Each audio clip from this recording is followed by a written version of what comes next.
Welcome, folks. Fred Gleek here again with Bill DeWeese for the Week Up/Review. Bill, how are you?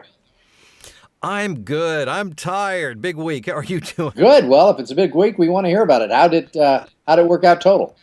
Well, good news and bad news. First of all, the bad news is today was kind of a slow day, but overall, this week I made $8,440. So it was a Wow. big week. Yow. Wow. That's a good. Yeah, it was a good week. Well, And that's why, yeah, I've been busy, busy, we busy. need an explanation then. Let's start with Monday.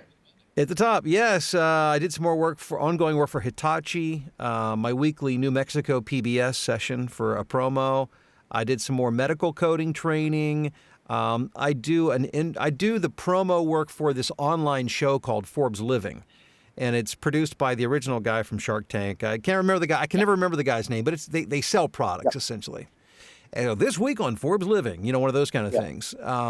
I did a lot of Honda regional dealership spots coming up for like Black Friday, end of year sale, blah blah blah. And so I did some of those on Monday and more throughout the week, as I'll mention. And then I had a little narration for retirement planning. Okay, so given the $8,000, how much did you make on Monday then? Was that a bigger day? Almost $2,400. Wow. Okay.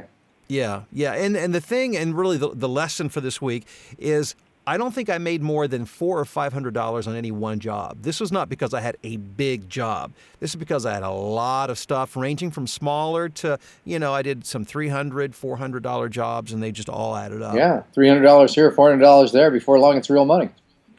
Absolutely. I remember when one of those jobs a week Absolutely. was real money. You know what I'm saying?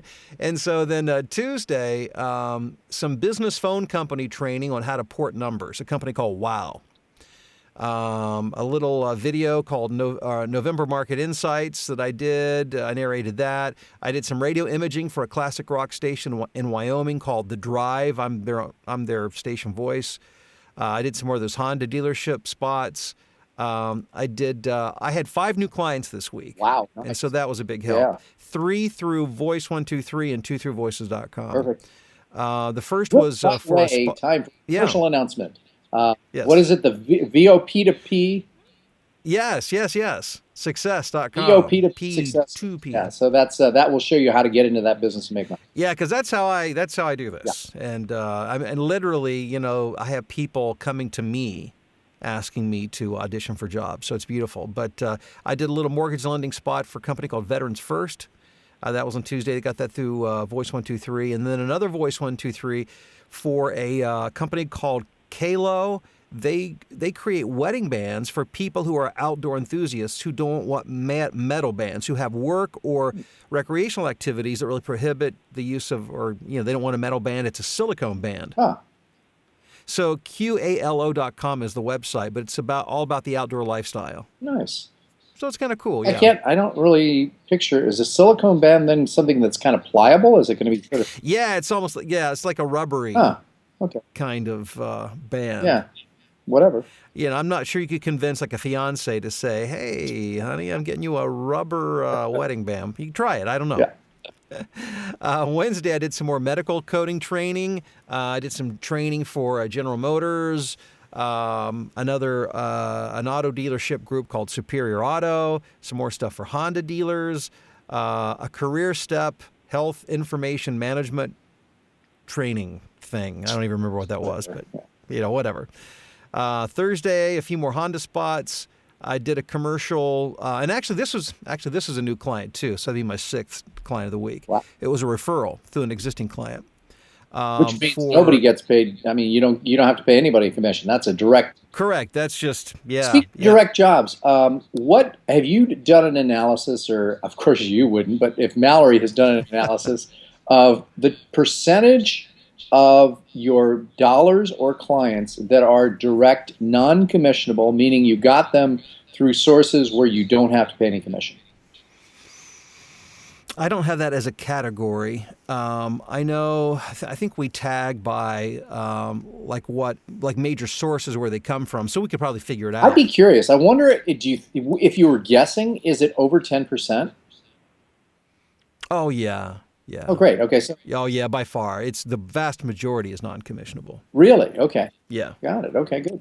Yep. Yep. Most of these, I got on my own through direct marketing or through pay to play. And remember, with like Voice 123, there's no commission there. That's once I get a client, I get a client. And even with Voices.com, there is a 10% override, which is they charge for they call it their SurePay system. So the client pays it, but it's to help it's the costs associated with managing payment to talent. Okay. So hope that all makes sense. Yeah, somewhat. So yeah, Thursday, I don't think I did Thursday yet. Another Honda spot. I did, I know. What I was getting ready to say was a new client, Amory Wound Clinic in Amory.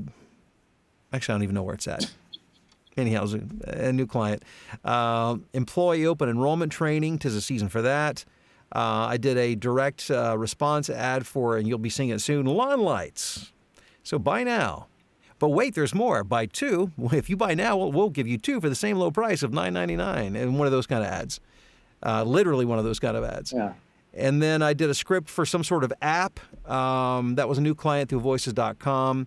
And then I did a script for a nonprofit that I got through Voice 123, new client, for a nonprofit called Echo, and they help feed the hungry in third world countries. Got it. This morning, a couple of projects. I did a little thing for Coca-Cola that was being used in the Netherlands. It's Coca-Cola is an internal piece.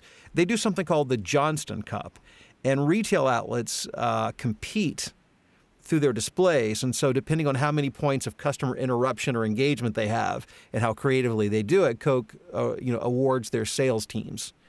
And so anyhow, I narrated a little piece for that. And then also I just did this is a new client through Voices.com. It was a nonprofit called Action LAC. It has to do with global warming in Latin America countries. So I did that.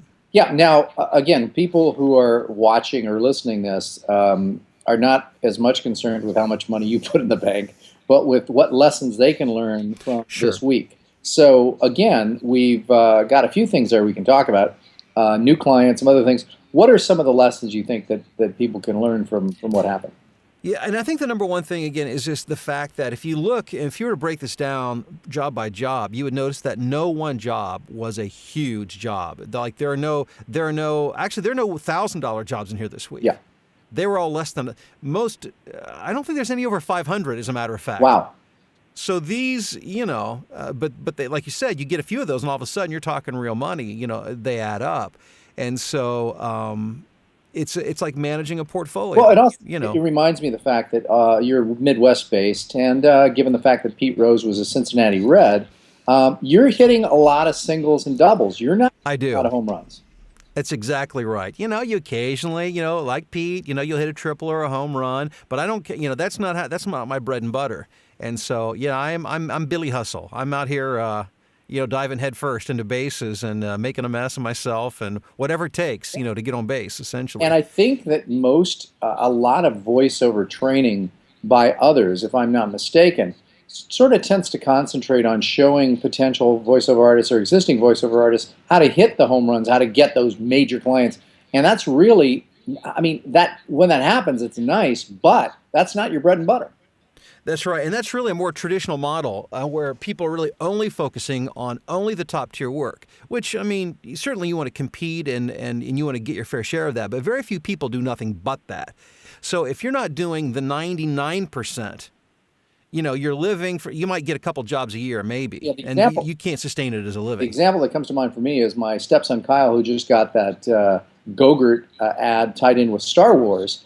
Yeah. Oh, with Star Wars? I didn't know that. Yeah. Oh, you haven't seen it? I didn't know it was. No, I think at the time you weren't allowed to tell me what it was, but I figured out who it was, but you didn't say Star Wars. I didn't know that. I haven't seen the commercial yet. No. Well, as soon as we're off, we'll talk about this. But the point is this, that the guy who was the director of photography on this commercial shoot for a day has won 2 Oscars. So, in other words, here's a guy who's doing camera work who normally does feature film, but in between feature films, he wants to generate some revenue. Right. And so even though you're doing Oscar caliber director of photography work, even if you're doing Donald Sutherland like Chevrolet Find New Roads, when you're not doing those, you want to do bread and butter stuff. That's exactly right. And when those come along, they do. And I'll tell you what, let me share another story. This is relevant to our discussion. I was contacted by, are you familiar with Camping World? I am. Or did I mention this? Was that last Did week? mention it last. I think I did. And the fact that, I didn't get the job, but because I've got all this other stuff going on, I didn't have to get that job. So I had no qualms with, I quoted $5,000, but I knew that if I didn't get it, Who cares? no big deal. I'm still going to make over $8,000 this week. Yep. But if I did get it, well, then all of a sudden that becomes a $13,000, $14,000 week. So anyhow, you develop a little bit of swagger when you know you got this going on. And it really makes you better and helps you do better at the higher level work because you don't have the pressure. Yeah. And I think you also appear, to whether it's in your correspondence or if you actually have direct communication, when you're not needy, you tend to be wanted. Yes. And that's an attitude, and it's hard to develop. But my attitude now is way different than when I first started. I was like, anybody else. I was fearful from day to day. I was hoping I would get enough, work to pay the bills and feed my family. Well, now I know that's going to be there, and I don't have. I can take what I want. I can walk away from what I want. And I do believe we lost Fred, but I think you get the general idea, and that is that really, if you want to build a sustainable business, it's all about making sure that you have a well-diversified portfolio, if you will, of clients. Hey, thanks for checking out this week's VoiceOver Weekly Podcast. And if you want to subscribe to the podcast, just go to viaweeklypodcast.com, and we'll talk to you soon. Take care.